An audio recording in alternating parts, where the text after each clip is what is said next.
Hello, मैं R K. Saxena excellence mastermind coaching के YouTube channel में आपका बहुत बहुत स्वागत और अभिनंदन करता हूं। जैसा कि आपको मालूम होगा कि मेरी जीके क्लास है, जो आपकी मुख्य रूप से MP police, MPPSC, SSC, SI जैसे कॉम्पिटिटिव एग्जाम के लिए बहुत ही उपयोगी है। और इसकी खास बात यह है कि मैंने इसमें सभी इंपॉर्टेंट फैक्टरों को लेकर ही वीडियो बना रहा हूं। और ये मेरा कोई अलग से वीडियो नहीं है, बल्कि ये क्लास का वीडियो है जो हमारी क्लास चल रही है 11:30 से 2:30 बजे तक क्लास हमारी चलती है। तो उसमें बच्चे बैठे हुए हैं और उसी दौरान ये एक बच्चे द्वारा ही जो है इसकी शूटिंग की जा रही है ना। तो चलिए, आज का हमारा जो सब्जेक्ट है वो है राज्य व्यवस्था, और ये वीडियो क्रमांक हमारा जो है वो चौथा है। कौन सा है? राज्य व्यवस्था, और वीडियो क्रमांक हमारा ये चौथा वीडियो है। जबकि हमारे इतिहास के जो है वो 15 वीडियो लगभग आपके जो है वो यूट्यूब चैनल में पड़े हुए हैं, जो सिंधु घाटी सभ्यता से लेकर के और आपके स्वतंत्रता काल तक आ चुके हैं। 2-3-4 वीडियो में मैं हिस्ट्री पूरी कर दूंगा, और मैं अभी राज्य व्यवस्था से जो ले रहा हूं। तो आज का हमारा सब्जेक्ट है भारतीय संविधान की जो है संविधान की अनुसूचियां, है ना। संविधान की अनुसूचियां, ठीक है। इससे क्वेश्चन आते हैं आपके, तो मैं वही कोशिश करूंगा कि आपके कोई भी क्वेश्चन जो है इससे गलत ना हो। तो कुछ जो क्वेश्चन आते हैं, जैसे क्वेश्चन एक आता है कि मूलतः संविधान में, जो हमारा संविधान मूलतः जब 26 जनवरी को लागू हुआ था, तो उसमें अनुसूचियों की संख्या कितनी थी? तो उसमें अनुसूचियों की संख्या कितनी थी? 8 थी, है ना। ये पूछता है कभी कभी, जब हमारा संविधान लागू हुआ था तो उस समय अनुसूचियों की संख्या कितनी थी? और वर्तमान में कितनी हो गई बच्चों? वर्तमान में कितनी है? वर्तमान में 12 अनुसूचियां है ना। तो ये देखिए, पहले की पूछ रहा है या वर्तमान की पूछ रहा है। कभी कभी क्या होता है कि हम क्वेश्चन नहीं पढ़ते हैं और ये देखते हैं कि अनुसूचियां पूछा, तुरंत हम 12 लगा देते हैं। जबकि वो पूछ क्या रहा है कि संविधान जब लागू हुआ था उस समय अनुसूची संख्या कितनी थी? 8 थी, है ना। तो ये ध्यान रखिएगा। और चलिए हम अब अनुसूचियों की तरफ चलते हैं। तो हम 1 से लेकर के 12 अनुसूचियां बताएंगे। ये संविधान का एक महत्वपूर्ण भाग है ना। ठीक है, चलिए हम अनुसूचियां बताते हैं। तो पहली अनुसूची हम लेते हैं, कौन लेते हैं? संविधान की पहली अनुसूची, है ना। पहली अनुसूची, इसमें आपका जो है वो क्या दिया गया बच्चों? इसमें केंद्र और केंद्र शासित प्रदेशों के जो है वो नाम दिए गए हैं। क्या दिया गया है? राज्यों और केंद्र शासित प्रदेशों के नाम, है ना। तो चलिए इससे एक चीज निकालते हैं हम कि वर्तमान में कितने राज्य हैं? वर्तमान में 28 राज्य हैं, है ना। कितने राज्य हैं? 28 राज्य हैं। ये 29 हो गए थे, 29 हो गए थे। लेकिन क्या हुआ, जम्मू कश्मीर जो राज्य था उसका दर्जा खत्म करके वहां पे 2 केंद्र शासित प्रदेश बना दिए गए। तो उसके राज्यों की संख्या कितनी हुई? 28, और केंद्र शासित प्रदेश कितने हो गए थे? 9 हो गए थे, है ना। केंद्र शासित प्रदेश कितने हो गए थे? 9 हो गए थे। लेकिन वर्तमान में कितने हैं? वर्तमान में 8 है, क्योंकि 2 केंद्र शासित प्रदेशों को मिला करके 1 कर दिया गया है। तो वर्तमान में कितने केंद्र शासित प्रदेश हैं? 8 है ना, 8 है। और एक क्वेश्चन आपका पीएससी में आया था कि यदि हम कोई नया राज्य बनाते हैं तो हमको संविधान के किस भाग में संशोधन करना पड़ेगा? तो हमको अनुसूची 1 में संशोधन करना पड़ेगा, क्योंकि उसमें हम उस राज्य का नाम ऐड करेंगे, है ना। हम उस राज्य का नाम जो है उस सूची में ऐड करेंगे। तो यदि कोई राज्य बनाती है, संसद बनाने की पावर है, संसद जो है वो नए राज्य बना सकती है। तो अगर संसद नए राज्य बनाती है तो हमको किस अनुसूची में संशोधन करना पड़ेगा? पहली में, क्योंकि हमको क्या करना पड़ेगा? राज्य का नाम ऐड करना पड़ेगा, है ना। चलिए अनुसूची 2 देखते हैं। हो सकता तैयार हो गया आपका ये पूरा, है ना, पूरा तैयार हो गया हो। अनुसूची 2, ठीक है। अनुसूची 2, इसमें जो है जो संवैधानिक प्राधिकारी हैं उनके वेतन और भत्ते वगैरह का उल्लेख है। क्या है? वेतन और भत्ते का उल्लेख है। संवैधानिक अधिकारी जैसे राष्ट्रपति है, उपराष्ट्रपति है, लोकसभा अध्यक्ष है, तो इनको सब जो है वो हम देखना चाहते हैं ना। तो ये हम देखना चाह रहे हैं ना। तो कितने हैं? संविधान की सूची 2 में जो है वो ये है ना। बहुत सारे अधिकारी हैं, उनको कितना वेतन मिलेगा, क्या क्या भत्ते मिलेंगे, इसका उल्लेख जो है सूची में है 2 में। इसको याद कैसे करेंगे भाई? वेतन 2, एक कोडिंग बना के हमने वेतन 2। जब हम कहीं पे काम करते हैं, नौकरी करते हैं, तो क्या होता है? जब हमारा महीना पूछ जाता है तो हम क्या बोलते हैं भाई? हमारा वेतन 2 भाई, हमारा भी काम चले, है ना। तो वेतन 2, या आप लोगों का कंपटीशन में आप सफल हो जाते हैं, नौकरी करते हैं ना, जब महीना पूछ जाता है तो आपको क्या मिलता है? वेतन, है ना। तो आप अगर वेतन नहीं दे रहा है कोई, तो आप क्या कहेंगे? वेतन 2। इससे क्या बन जाएगा? वेतन वगैरह किस अनुसूची में है? अनुसूची 2 में है। ठीक है, किस अनुसूची में है? अनुसूची 2 में है। चलिए आगे बढ़ते हैं कि अनुसूची 3 है ना। तो आपको हम पढ़ाएंगे जैसे वेतन वगैरह जो है। राष्ट्रपति का वेतन कितना है? राष्ट्रपति का 5 लाख, उपराष्ट्रपति का 4 लाख, राज्यपाल का 3.5 लाख। कितना? 3.5 लाख। तो इस तरह से वेतन पर भी क्वेश्चन आते हैं, तो आप वेतन देख लें। वेतन अभी वृद्धि हुई है ना। तो अगर आपकी किताब में पुराने वेतन लिखे होंगे तो आपका क्वेश्चन गलत हो सकता है। ठीक है, आपका वो नंबर कम हो जाएगा, है ना, गलत हो जाएगा। तो नई किताबें देख लीजिए। और अब आइए अनुसूची कौन सी? अनुसूची 3। अनुसूची 3, इसमें क्या दिया गया है? शपथ का प्रारूप दिया गया है। शपथ का क्या दिया गया है? प्रारूप दिया गया है। तो हमारे बहुत सारे संवैधानिक प्राधिकारी हैं, जब वो अपना पद ग्रहण करते हैं तो उनको शपथ दिलाई जाती है। तो शपथ में क्या क्या लिखा हुआ होना चाहिए, उसका जो है वो पहले से ही निर्धारित कर दिया गया है। तो इसको किस अनुसूची में है? ये अनुसूची 3 में है। तो थोड़ी देर की देखते हैं। शपथ है ना। तो इसमें क्या है कि ता का उच्चारण आ रहा है, ता का उच्चारण आ रहा है, तो ता से 3 बोल सकते हैं हम। शपथ है ना, शपथ। तो ता से 3 मतलब क्या निकलेगा कि आपके शपथ का प्रारूप जो है वो किस अनुसूची में है? अनुसूची 3 में है। ठीक है, किस अनुसूची में है? अनुसूची 3 में है। चलिए अब चलते हैं अनुसूची 4। ठीक है, अनुसूची 4। ठीक है बच्चों, समझ में आ रहा है नहीं आ रहा? है ना। अनुसूची 4, राज्यों का राज्यसभा में प्रतिनिधित्व। क्या है अनुसूची 4 में? राज्यों का राज्यसभा में प्रतिनिधित्व, है ना, प्रतिनिधित्व। ठीक है, तो राज्यों में जो है वो किस राज्य से कितने सदस्य जाएंगे, राज्यों में किस राज्य से कितने सदस्य जाएंगे, इसका उल्लेख जो है वो संविधान की 4थी अनुसूची में है। तो ये जनसंख्या के अनुपात में जाते हैं, मालूम है ना। तो जिस राज्य की जनसंख्या अधिक होगी वहां से ज्यादा मेंबर जाएंगे, जिसकी कम होगी वहां से कम मेंबर जाएंगे। तो सबसे अधिक राज्यसभा में किस राज्य के मेंबर अधिक हैं? जनसंख्या सबसे अधिक कहां की है? उत्तर प्रदेश की है ना। तो उत्तर प्रदेश के होंगे, इसमें कोई सोचने की बात ही नहीं है, उत्तर प्रदेश है ना। तो संख्या बता दे रहे हम। सर्वाधिक जो कहां से जाते हैं? सर्वाधिक सदस्य जो है वो कहां से जाते हैं? आपके यूपी से, है ना। कितने जाते हैं? 31। अब चूंकि अपन एमपी में है और एमपी का एग्जाम हो रहे हैं अभी, है ना। पीएससी भी हो रही है, पुलिस अधीक्षक भी हो रहा है। तो एमपी से कितने जाते हैं? एमपी से कितने? 11 सदस्य। वेरी गुड, है ना। कितने जाते हैं? 11 सदस्य जाते हैं। चलिए आगे बढ़ते हैं। अब हम चलते हैं अनुसूची 5। अनुसूची 5 ये आपके जनजाति संबंधित है ना। क्या संबंधित है? जनजाति संबंधित है। इसकी हेडिंग क्या बना सकते हैं अपन? जो भारत में बहुत सारी जनजातियां हैं, आदिवासी लोग हैं, वो ऐसे क्षेत्रों में निवास करते हैं, काफी पिछड़े हुए हैं, उनकी अपनी कला संस्कृति है।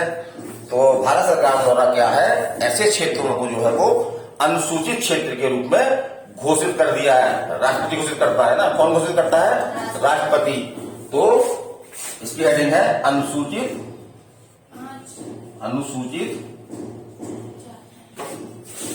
क्षेत्रों का प्रशासन एवं नियंत्रण। ठीक है, तो वहां के प्रशासन कैसा होगा, उसके लिए कुछ अलग प्रावधान की जरूरत है, विशेष प्रावधान की जरूरत है। तो इसलिए इस अनुसूची को बनाया गया। अब अगली अनुसूची कौन सी है? अनुसूची 6। अनुसूची 6। ठीक है, तो एक पूछता है कि अनुसूचित जनजातियों संबंधित कौन सी अनुसूची है? तो अनुसूची 5 भी है और अनुसूची 6 भी है उसी समय। तो इसमें क्या किया गया है कि कुछ राज्य, 4 राज्यों, वो कौन कौन से हैं? असम, मेघालय,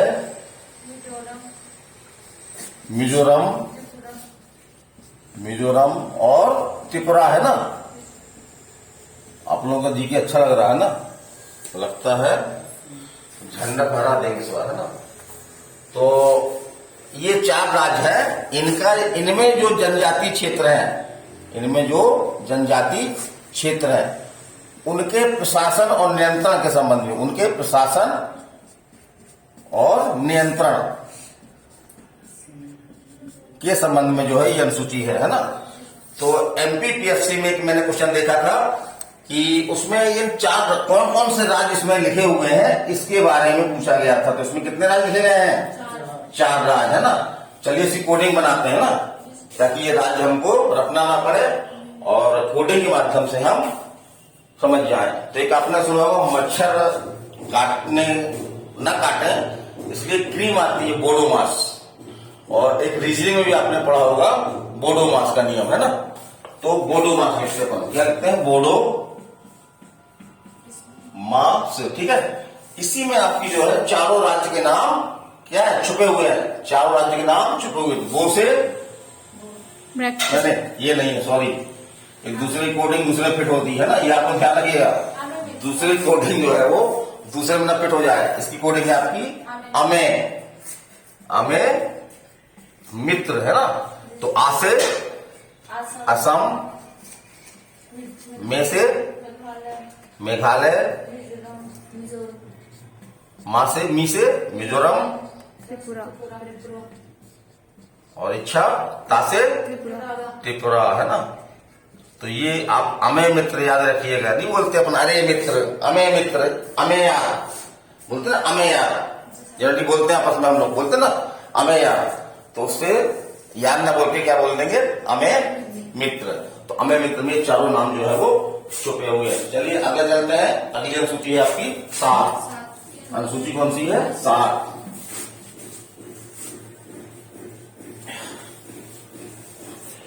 बहुत मेहनत लगती है ना पढ़ाने में। अनुसूची 7, ये क्या है? केंद्र राज्यों के बीच विधायी शक्तियों का वितरण। विधायी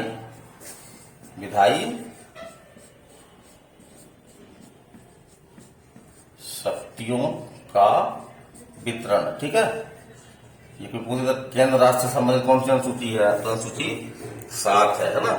और हम देखते हैं कि केंद्र राज्य के बीच जो है वो 3 तरह के संबंध पाए जाते हैं। कौन कौन से? एक तो आपका विधायी, इसके बारे में अनुसूची ही है ये, विधायी।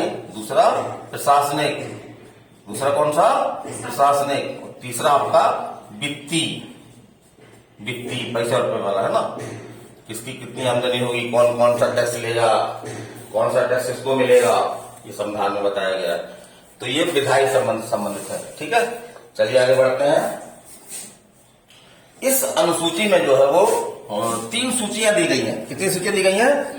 कभी पूछा कितनी सूचियां दी गई हैं? तो 3 सूचियां दी गई हैं। 3 सूचियां कौन कौन सी हैं? पहली आपकी संघ सूची, दूसरी आपकी राज्य सूची और तीसरी आपकी समवर्ती सूची। तीसरी कौन सी है? समवर्ती सूची। इन सूचियों से भी क्वेश्चन बनते हैं। ये अनुसूचियां के अंदर सूचियां हैं। कितनी है? 3 है। चलिए अब संघ सूची को लेकर चलते हैं। पहली सूची कौन सी है आपकी? संघ सूची। संघ सूची है ना। तो संघ सूची में जो है वो आपके जो राष्ट्रीय और अंतरराष्ट्रीय महत्व के जो विषय होते हैं, कौन से? राष्ट्रीय और अंतरराष्ट्रीय महत्व के जो विषय होते हैं, तो वो इस सूची में बताए गए हैं। किस सूची में बताए गए हैं? संघ सूची में। और इस सूची में कानून बनाने की शक्ति किसको प्राप्त है? केंद्र सरकार को। तो केंद्र सरकार जो है संसद के माध्यम से क्या करती है? संघ सूची के विषयों पर कानून बनाती है ना। तो अब कौन कौन से विषय हैं? कभी ऐसा पूछा जाता है, तो जरूरी नहीं कि अपन पूरे विषय रटें। मुख्य मुख्य विषय कुछ आते हैं। जैसे कौन कौन से विषय हैं?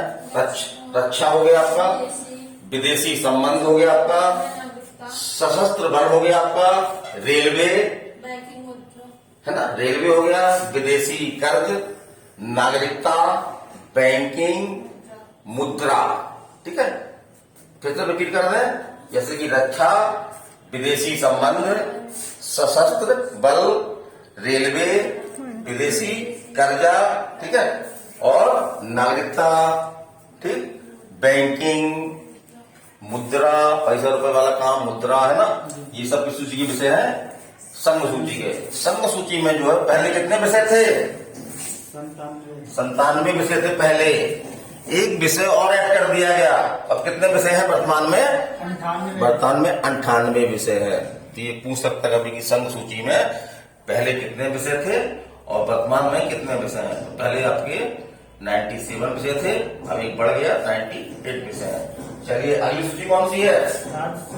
अगली सूची आपकी जो है राज्य सूची। ठीक है, राज्य मतलब राज्य कानून बनाएगा, राज्य सूची। ठीक है, राज्य सूची, राज्य सूची। ठीक है, राज्य सूची। तो इसमें ऐसे विषय शामिल किए गए हैं जो क्या है? क्षेत्रीय महत्व के हैं, जो क्षेत्रीय महत्व के हैं। कैसे हैं? क्षेत्रीय महत्व के हैं। इन पर कानून कौन बनाता है? इन पे कानून जो है वो राज्य सरकार। किसके माध्यम से? विधान मंडल के माध्यम से। किसके माध्यम से? विधान मंडल के माध्यम से कानून बनाती है ना। और इसमें कुल कितने विषय हैं राज्य सूची में? 66 विषय है ना। अब नहीं, पहले 66 विषय थे। पहले कितने थे?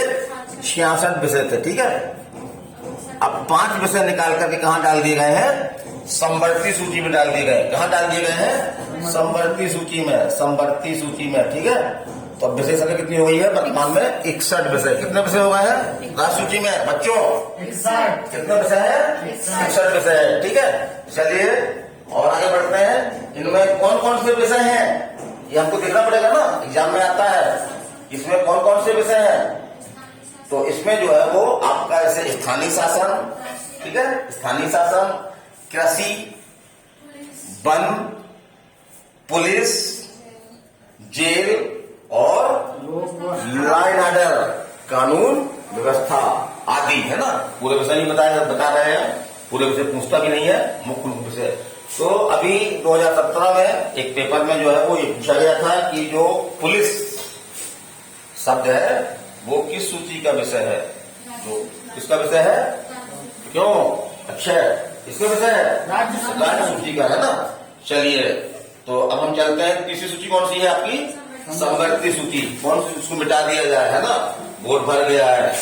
तीसरी कौन सी है? समवर्ती। समवर्ती आ रहा समझ में ना, माने कोई दो की बात हो रही है, दो के मिलने की बात हो रही है। समवर्ती तीसरा है आपका समवर्ती। ठीक है, समवर्ती क्या? सूची। तो इसमें उन विषयों को शामिल किया गया है जो राष्ट्रीय महत्व के भी हैं और क्षेत्रीय महत्व के भी हैं। राष्ट्रीय महत्व के तो है ही, साथ साथ क्षेत्रीय महत्व के हैं। तो इन पर कानून कौन बनाता है? इन पर कानून बनाने की पावर जो है वो दोनों को है, माने केंद्र को भी है और राज्यों को भी है। ठीक है, केंद्र को भी है और राज्यों को भी है। लेकिन एक बात क्वेश्चन में आती है कि अगर भाई एक ही विषय पर केंद्र ने भी कानून बना दिया और जो है वो राज्य ने भी कानून बना दिया, किसने? केंद्र ने और राज्य ने, दोनों ने बना दिया कानून, ठीक है। तो किसका कानून लागू होगा? केंद्र सरकार का, है ना। अमेरिका में ऐसा नहीं है, अमेरिका में है कि राज्य सरकार का कानून लागू होता है वहां पे। तो यहाँ पे उल्टा है थोड़ा अमेरिका से, है ना। यहाँ पे किसका कानून लागू होगा? क्यों? अच्छा है, विनय किसका कानून लागू होगा? केंद्र सरकार है ना, का कानून लागू होगा। अब इस अनुसूची में कौन कौन से विषय हैं, कितने विषय हैं, पहले कितने थे, अब कितने हैं, तो वो देखना है। तो पहले इस अनुसूची में कितने विषय थे? 47। कितने विषय थे? 47। अब वर्तमान में कितने हैं? वर्तमान में 52। माने कि जो बता रहे थे हम कि राज्य सूची से जो विषय निकाल करके इसमें ऐड कर दिए गए, है ना। और वो विषय कौन कौन से हैं? वो विषय जो है वो कौन कौन से हैं, है ना। तो वो दोनों महत्व के है ना। वो विषय है आपके जैसे कि दंड विधि, विवाह, विवाह विच्छेद, परिवार नियोजन, शिक्षा। ये पूछा गया शिक्षा, है ना। ये उसमें क्वेश्चन आया था आपका संविदा वर्ग में, है ना, जो एग्जाम हुए थे वर्ग 2 का, उसमें आया था कि शिक्षा जो है वो किस सूची का विषय है। तो ये किसका विषय है? संवैधानिक विषय का है ना। सामाजिक सुरक्षा और जनसंख्या नियंत्रण, क्या? जनसंख्या नियंत्रण आदि, है ना। तो ये इसके विषय है। चलिए आगे चलते हैं। अगली अनुसूची कौन सी है आपकी? 8वीं अनुसूची, है ना। इससे क्वेश्चन बनता है, सीधा क्वेश्चन ये बनता है कि संविधान की कौन सी अनुसूची जो है वो भाषा से संबंधित है। संविधान की कौन सी अनुसूची जो है वो भाषा से संबंधित है। तो कौन सी अनुसूची है आपकी? 8। ये काहे संबंधित है? भाषा से संबंधित है, ठीक है। काहे संबंधित है? भाषा संबंधित है। तो इन अनुसूची में भारत में बोली जाने वाली प्रमुख भाषाओं का जो है वो उल्लेख किया गया है। तो जब हमारा संविधान लागू हुआ था उस समय इसमें जो है 14 भाषाएं थी। कितनी भाषाएं थी? 14, है ना। 14 भाषाएं थी। और वर्तमान में भाषाएं कितनी है? 22 भाषाएं हैं। वर्तमान में जो है वो 22 भाषाएं हो गई है ना। तो जोड़ी गई, कुल कितनी भाषा जोड़ी गई? कितनी भाषा जोड़ी गई? पहले 14 थी, 22 है। कितनी? 8 भाषाएं जोड़ी गई। कितनी भाषा जोड़ी गई? 8 भाषाएं जोड़ी गई, है ना। उनको चलो देख लें कौन कौन सी जोड़ी गई। तो जो 15वीं भाषा थी, कौन भाषा थी? 15वीं, ठीक है। ये कौन सी भाषा थी? सिंधी। सिंधी, है ना, सिंधी, सिंधी, ठीक है। और किस संविधान संशोधन द्वारा जोड़ी गई थी ये? किस संविधान संशोधन द्वारा? तो वो है आपका 21वां संविधान संशोधन द्वारा जो है वो ये जोड़ी गई थी। कभी सभी पूछ सकता है सन क्या है? 1967 में जोड़ी गई थी, ठीक है। उसके बाद जो है वो 4 भाषाएं और जोड़ी गई, वो 3 भाषाएं जोड़ी गई, है ना। वो कौन कौन सी है? कोंकणी, मणिपुरी और नेपाली, है ना। और कौन है? नेपाली। ये किस संविधान संशोधन जोड़ी गई? ये किस संविधान संशोधन द्वारा जोड़ी गई? तो वो आपका 71वां, कौन सा है? 71वां संविधान संशोधन, 71वां संविधान संशोधन। और इसका ईयर क्या है? ईयर है आपका 1992। क्या है? 1992, 1992, ठीक है। और आगे चलते हैं। तो उसके बाद अभी कितनी भाषाएं हुई? 14 तो पहले थी, सिंधी जो हुई 15, और 16, 17, 18 भाषाएं हुई। लेकिन वर्तमान में कितनी भाषाएं हैं? 22। तो 4 भाषाएं और जोड़ी गई, है ना। तो वो एग्जाम में पूछी जाती कौन कौन सी भाषाएं जोड़ी गई, उनके नाम बताने होते हैं हमको। तो लास्ट में जो है वो 92, लास्ट में 92 संविधान संशोधन द्वारा, है ना। 92 संविधान, 92 संविधान संशोधन, है ना, कॉन्स्टिट्यूशन अमेंडमेंट, है ना, द्वारा जो है वो कितनी भाषा जोड़ी गई? 4 भाषाएं जोड़ी गई। कौन संविधान संशोधन? 92, है ना, 92वां संविधान संशोधन द्वारा। और सन या किसी को याद है? बताया था ना सन आप लोग पहले, तो ये बताते जाए उनको। सन कब? 2003 में। कब? 2003 में, है ना। इस तरह याद रखिएगा आप लोग, है ना। रटना नहीं है, समझना है। 2-4 बार पढ़िएंगे तो वो मैटर आपको अपने आप तैयार हो जाएगा, अपने शब्दों में आप उसको व्यक्त कर सकेंगे। रटा हुआ तो भूल जाता है, लेकिन जो हमने समझ लिया है वो स्थायी हो जाता है, हमारे पास हमेशा बना रहता है। तो वो कौन कौन सी भाषाएं है ना? तो भाषाएं देखिए हम बोडो, बोडो और डोंगरी, लोमड़ी नहीं, डोंगरी है ना, डोंगरी, बोडो, डोंगरी, मैथिली, मैथिली है ना, मैथिली, और ये संथाली। आप लोग ये पता करिए कहाँ कहाँ बोली जाती है। ऐसे ये तो असम में बोली जाती है ना, एक बता दिया, बाकी आप लोग ढूंढना है ना। आप लोग भी मेहनत करोगे, ढूंढोगे तो पढ़ोगे, नहीं तो हम पढ़ाते जाएंगे, आप भूलते जाओगे। तो ऐसे सिलेक्शन हो जाता है। हम पढ़ाएं, आप भूलते जाओ, या हमारे ऊपर निर्भर हो जाओ कि जो सर बताएंगे वही उसी से आएगा, हमको बिल्कुल नहीं पढ़ना है। तो ये भी सही बात नहीं है ना। जब तक आप मेहनत नहीं करेंगे तब तक आपका सिलेक्शन नहीं होगा। एक कहावत है ना कि बिना मरे क्या नहीं मिलता, बिना मरे स्वर्ग नहीं मिलता, नहीं मालूम? हिंदी का एक प्रसिद्ध कहावत है ये, बिना मरे स्वर्ग नहीं मिलता। मतलब जब तक अपने आप प्रयत्न किया जाए तब तक हमको सफलता नहीं मिलती। तो इसको गाढ़ बांध के रख लीजिए, है ना। तो इसकी कोडिंग है एक, है ना, इसकी कोडिंग बता दे रहे हैं। एक मच्छर वाली दवाई है, मच्छर काटे तो आप क्या करो, बोरोली की तरह होती है ना, जो हम खुला हुआ हाथ कोई चेहरे में लगा लो तो उसमें बदबू टाइप की आती है, तो मच्छर उस बदबू से भागता है, तो मच्छर काटेगा नहीं। तो बोडो मास है ना, तो उसका क्या नाम है, बोडो मास। तो बो से बोडो, ठीक है, डो से डोंगरी, और माँ से मैथिली, ठीक है, और सा से संथाली, याद रहेगा, बोडो मास। और ये आपका रीजनिंग में भी आता ना, बोडो मास आता ना, इसी को भूल करके हम वहां पे फिट कर रहे थे, है ना। हमसे भी गलती हो जाती है, आप लोग सोचिए होगी गलती, लेकिन गलतियां कम से कम हो, ठीक है। और अगली अनुसूची जो है आपकी कौन सी है, 9वीं अनुसूची। अगली अनुसूची कौन सी है, 9वीं। तो 9वीं अनुसूची ये तो बाद में जोड़ी गई है ना, पहले तो 8वीं थी, तो संविधान लागू हुआ था उस समय 8 अनुसूची थी, 9वीं अनुसूची है ना। ये संबंधित है आपका भूमि सुधार से, भूमि सुधार से संबंधित है आपका, ठीक है। क्योंकि जब भारत आजाद हुआ तो भूमि सुधार के लिए जो है बहुत सारे कानून बनाए गए, और उन कानून में जो है वो एक मुख्य बाधा ये आ रही थी कि उस समय हमारा संपत्ति का बलात्कार था, है ना, जिसको बाद में हटा दिया गया 44वें संविधान संशोधन द्वारा, है ना।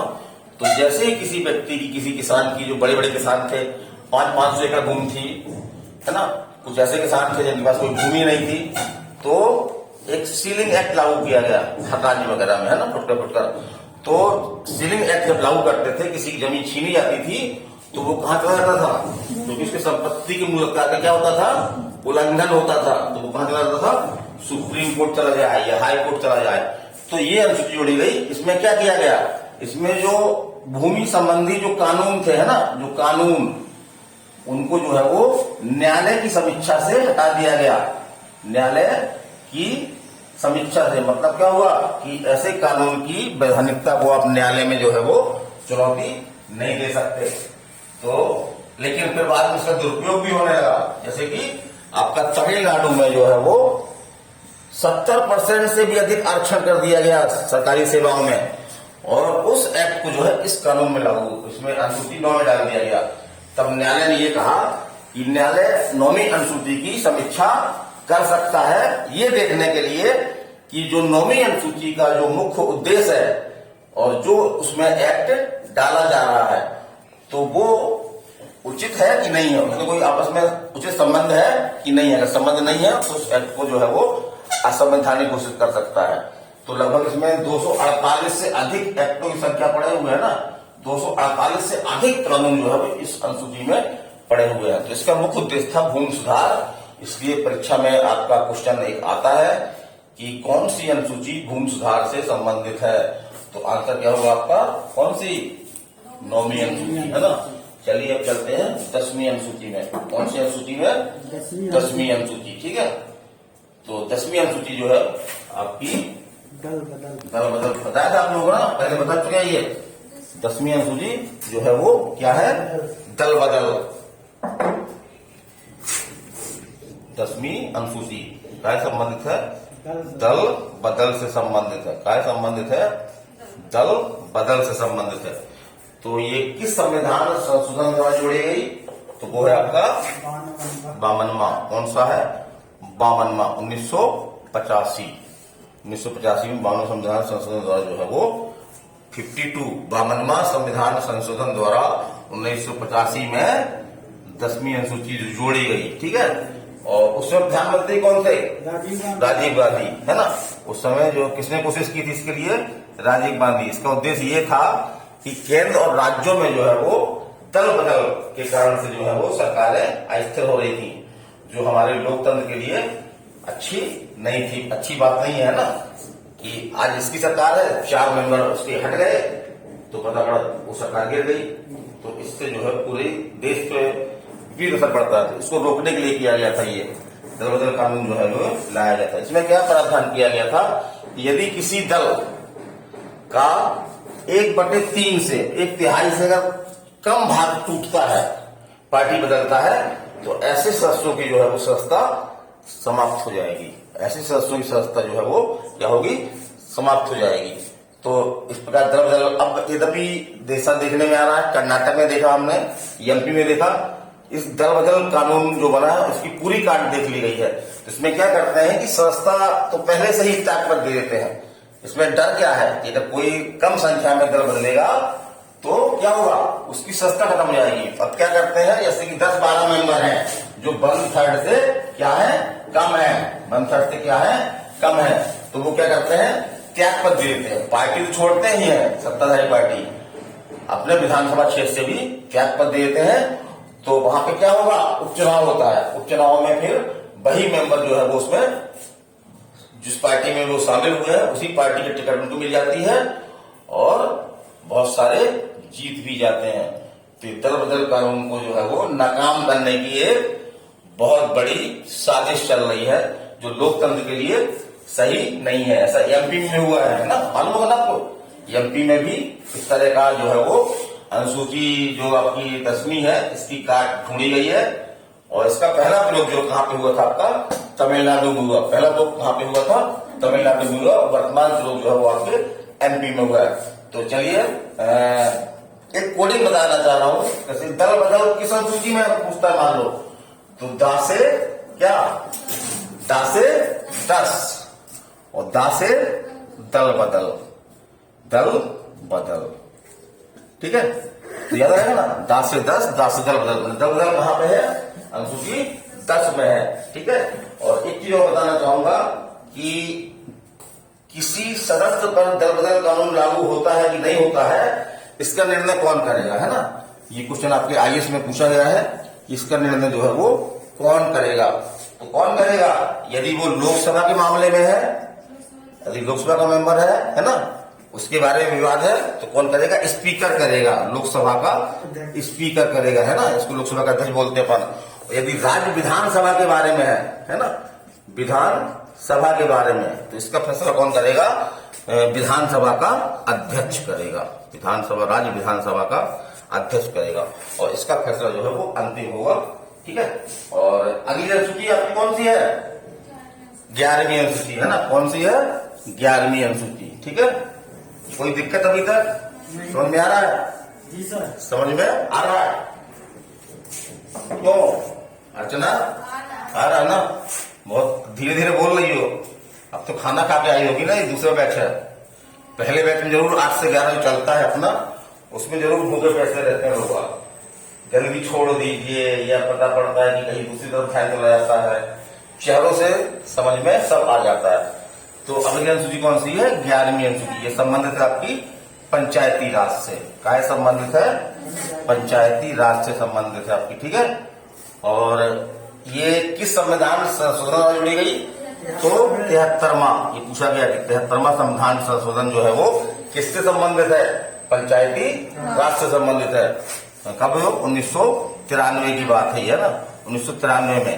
तो जो हमारी पंचायती राज है, जो महात्मा हमारे राष्ट्रपिता महात्मा गांधी का एक सपना था, है ना, सपना कि भारत ग्रामीण क्षेत्र जो विकास करे, तो इसके लिए उन्होंने पंचायती राज की परिकल्पना की थी। हमारे नीति निर्देशक तत्व के अनुच्छेद 40 में भी पंचायती राज को मजबूत करने की बात कही गई है। तो उसी अनुच्छेद से प्रेरित होकर के यह अनुसूची जोड़ी गई थी और संविधान में जो है पंचायती राज को संवैधानिक दर्जा दिया गया था। इस 73वें द्वारा जो है वो बहुत सारे प्रावधान जो है वो हमारे संविधान में जोड़े गए हैं, साथ में ये अनुसूची भी जोड़ी गई है। तो पंचायतें जो है वो कितने प्रकार की होती हैं? 3 प्रकार की। कौन कौन सी? जिला पंचायत, है ना, फिर दूसरा जनपद पंचायत, और तीसरा आपका जो है वो कौन सी? ग्राम पंचायत। तो इनका कार्य क्षेत्र क्या होगा, है ना, किन क्षेत्रों में कार्य करेंगी ये? तो इसके लिए जो है 11वीं अनुसूची में कुल कितने विषय दिए गए हैं? 29 विषय। 29 विषय दिए गए हैं जो पंचायतों का जो है क्या है, ये कार्य क्षेत्र है ना, कार्य क्षेत्र है। इन्हीं क्षेत्रों पे इनको जो है वो काम करना है। चलिए अनुसूची कौन सी अगली अनुसूची? 12वीं, है ना, 12वीं और अंतिम, 12वीं और अंतिम, है ना। तो कोई भी क्वेश्चन आता है अगर, तो आप कर ले जाएंगे ऐसा मैं उम्मीद करता हूं। अनुसूची 12वीं जो है वो ये नगरीय स्थानीय सुशासन से संबंधित है, सुशासन, ठीक है, इससे संबंधित है। और ये बाद में जोड़ी गई, स्वाभाविक है, 74वें संविधान संशोधन द्वारा, 74वां, है ना, ईयर आपका 1993 ही है, जो 73वां का है ना, द्वारा जोड़ी गई। तो नगरीय निकाय जो 3 तरह के होते हैं, है ना। पहला तो आपका नगर निगम होता है, जो बड़े नगर होते हैं, महानगर होते हैं, वहां पर नगर निगम होता है, ठीक है। फिर जो कुछ छोटे नगर होते हैं तो वहां पे आपकी नगर पालिका होती है। जैसे रीवा में क्या है आपका? नगर पालिका, नगर निगम है, रीवा में नगर निगम है। और तीसरा आपका नगर पंचायत, नगर पंचायत बोल रहे हैं क्या? नगर पंचायत ना, सही है ना। तो ये तीनों से संबंधित है ये, है ना, तीन ये जो शासन करते हैं उसी को बोलते हैं हम स्थानीय सुशासन, है ना।